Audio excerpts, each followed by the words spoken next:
Hello creators, when you upgrade from Windows 10 to Windows 11, one of the first thing you do notice is where the heck is my start menu? Traditionally, the Windows start menu has been in the lower left corner of the screen.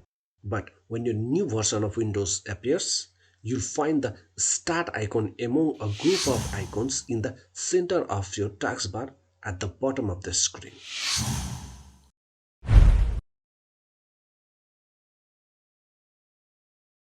You can move the centered start menu with apps to the left of the taskbar just by right click on the taskbar and click on taskbar setting.